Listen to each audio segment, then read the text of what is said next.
એ જ આજ્ઞા આપણા ઈષ્ટદેવ ભગવાન સ્વામિનારાયણે શિક્ષાપત્રીમાં પણ કરી. ખબર હે શું કીધું?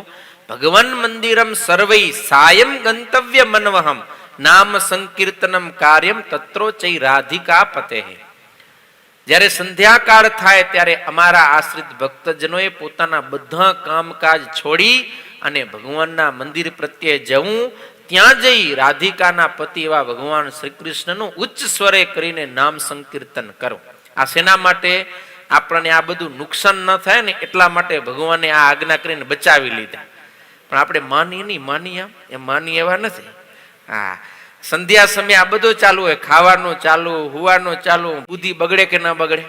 પછી બગડે. હા, અહીંયા અગાસી ઉપર આટા મારતી હતી ને ત્યારે માણસો બધા બગીચે ફરવા જાય, પછી ખાવાની ના પડી તો હાંજ પડે ને બધી ખાવાની લારી ઉપર ગળદી ક્યારે થાય? હાંજ જ થાય બધી. એટલે એને કારણે બુદ્ધિ બગડે અને પછી ખોટા સંકલ્પ થાય, ખોટા વિચારો થાય. મંથરાની બુદ્ધિ બગડી એટલે તરત જ એ કૈકેયી પાસે ગઈ અને કૈકેયીને કહે છે કે તમને ખબર પડી? તો કે ના. અરે તમને ખબર નથી, તમે અંધારામાં છો અને તમારી પાછળ આખી બાજી પલટી ગઈ. પણ થયું શું? ઈ તો કે અરે જો ભરત અત્યારે મોસાળે છે અને રામના રાજ્યાભિષેકની તૈયારી થાય છે. આવતીકાલે સવારે રામ રાજા બની જશે અને રામ રાજા બનશે. આટલા સમાચાર સાંભળ્યા ને કૈકેયી તો રાજી થઈ ગયો, પોતાના કંઠમાં હાર પહેરેલો હતો, નવલખો ઉતારીને મંથરાને આપ્યો. અરે દાસી, આજે તો તે મને કેવા રૂડા સમાચાર આપ્યા. હું તો ક્યારથી રાહ જોતી હતી કે મારો રામ રાજા બને, રામ રાજા બને. શું રામ કાલે રાજા બનશે? રાજી થઈ ગયો કૈકેયી. કેમ? કૈકેયીને રામને વિશે અપાર સ્નેહ હતો. પણ મંથરા કે અરે રાણીબા, તમને કઈ વાતની ખબર નથી પડતા? હું આમ ઘેલા થાવ રે. કે હો, અરે તમને ખબર નથી, રામ રાજા થશે અને કૌશલ્યા મહારાણી થશે અને પછી તમને અને ભરતને દેશવટો આપી દેશે. હો, અને આમ જ્યાં બોલીને ત્યાં મંથરાને કૈકેયી કે એક મંથરા દાસી મોં સંભાળીને બોલજે. હોય કે મારા રામનું કઈ વાંકું બોલી તો તારી જેબ ખેંચી લઈશ હમણાં.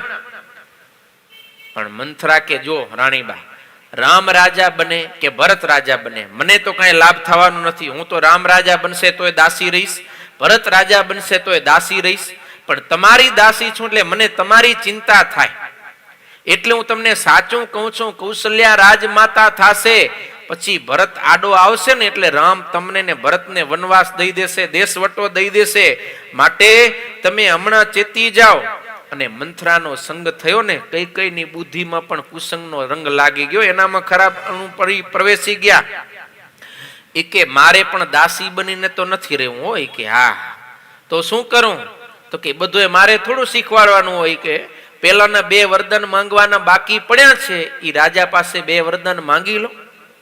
પણ એમાં ધ્યાન રાખજો, 2 વરદાન માંગો એમાં પહેલું વરદાન ઈ માંગજો કે રામને બદલે ભરતને ગાદી મળે. બીજું તો કે બીજું જો કે રામને અહીંયા પડ્યો હશે તો ઈવરે ક્યાંક ને ક્યાંક નડશે.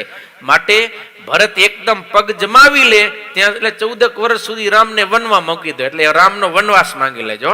તે કૈકેયી રાજી થઈ ગઈ. લ્યો, એ કે બરોબર હો મંથરા, તો તું હતી તો હું બચી ગઈ, નકર મને વનમાં જવું પડે.